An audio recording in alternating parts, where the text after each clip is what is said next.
کیا آپ نے کبھی سوچا ہے کہ ایک انسان اپنی چالاکی اور فریب کے ذریعے کس حد تک جا سکتا ہے؟ کیا کوئی اتنا طاقتور ہو سکتا ہے کہ ایک پوری قوم کو خدا کے سامنے جھکنے سے روک دے؟ سامری جادوگر ایک ایسا ہی پراسرار کردار ہے جو اپنی جادوگری اور مکاری سے نہ صرف بنی اسرائیل کو بہکانے میں کامیاب ہوا بلکہ تاریخ میں ایک عبرت کی مثال بن گیا۔ آج کی ویڈیو میں ہم اس حیرت انگیز داستان کے ایسے پہلوؤں پر روشنی ڈالیں گے جنہیں سن کر آپ کے رونگٹے کھڑے ہو جائیں گے۔ سامری کون تھا، اس نے سنہری بچڑا کیسے بنایا اور اس کے انجام نے دنیا کو کیا سبق دیا؟ ان تمام سوالات کے جواب آپ کو اس ویڈیو میں ملیں گے۔ ویڈیو میں آگے بڑھنے سے پہلے داستان اردو کے تمام قارئین سے گزارش ہے کہ ہمارا چینل سبسکرائب کر دیں تاکہ آنے والی ہر ویڈیو آپ تک پہنچتی رہے۔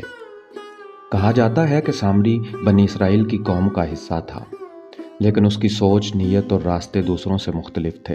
کچھ روایات میں یہ ذکر ملتا ہے کہ سامری بچپن ہی سے الگ تھا۔ کہتے ہیں کہ ایک مرتبہ جب فرعون کے دربار میں بچے قتل کیے جا رہے تھے، سامری کو اللہ نے معجزانہ طور پر بچا لیا تھا۔ وہ جس مقام پر پلا بڑا وہاں جادوگری کا علم عام تھا، اور سامری نے اس علم کو نہ صرف سیکھا بلکہ اپنے فائدے کے لیے استعمال بھی کیا۔ لیکن کیا سامری صرف ایک عام جادوگر تھا یا وہ کسی بڑی سازش کا حصہ تھا؟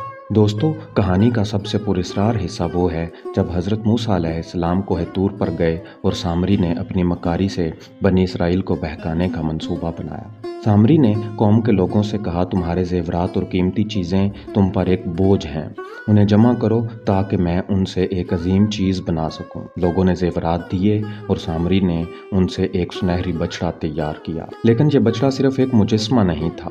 سامری نے اپنی جادوگری اور شیطانی علوم سے اسے ایسا بنایا کہ اس سے بیل کی آواز نکلتی تھی۔ یہ آواز کیسے نکلتی تھی؟ کیا یہ واقعی جادو تھا یا کوئی اور راز؟ سامری کی جادوگری یہاں ایک معمے کی صورت اختیار کر گئی۔ بنی اسرائیل جو اللہ پر ایمان رکھتے تھے، اچانک اس سنہری بچڑے کی طرف مائل ہونے لگے۔ سامری نے کہا، یہی تمہارا خدا ہے اور موسیٰ تمہیں چھوڑ کر جا چکے ہیں۔ یہ سن کر کچھ لوگ ہچکچائے، لیکن زیادہ تر نے سامری کی بات پر یقین کر لیا۔ انہوں نے بچڑے کے سامنے جھکنا شروع کر دیا۔ لیکن سوال یہ ہے کہ سامری ان کے دلوں پر کیسے قابو پا گیا؟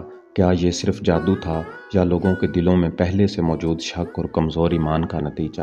جب حضرت موسیٰ علیہ السلام کوہ طور سے واپس آئے تو انہوں نے دیکھا کہ قوم ایک سنہری بچڑے کی پوجا کر رہی ہے۔ منظر ان کے لیے ناقابل یقین تھا۔ انہوں نے قوم سے کہا، تم نے یہ کیا کیا؟ کیا تم نے اللہ کا وعدہ بھلا دیا؟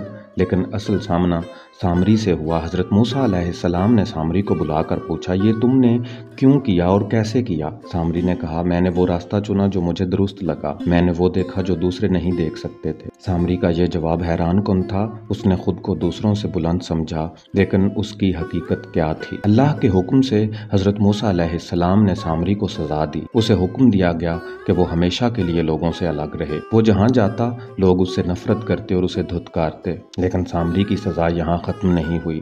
وہ اپنے انجام کو پہنچا اور اس کی جادوگری اور فریب کا ہر نشان مٹ گیا۔ سامری کے بارے میں کہا جاتا ہے کہ اس کی تنہائی اتنی سخت تھی کہ وہ آخر تک اپنی سزا کے درد سے چھٹکارا نہ پا سکا۔ دوستو، سامری جادوگر کی یہ کہانی ہمیں کئی اہم سبق دیتی ہے۔ ایمان کی طاقت کمزور ہو تو انسان کسی بھی فریب کا شکار ہو سکتا ہے۔ غرور اور فریب کا انجام ہمیشہ عبرتناک ہوتا ہے، چاہے وہ کتنا ہی طاقتور کیوں نہ ہو۔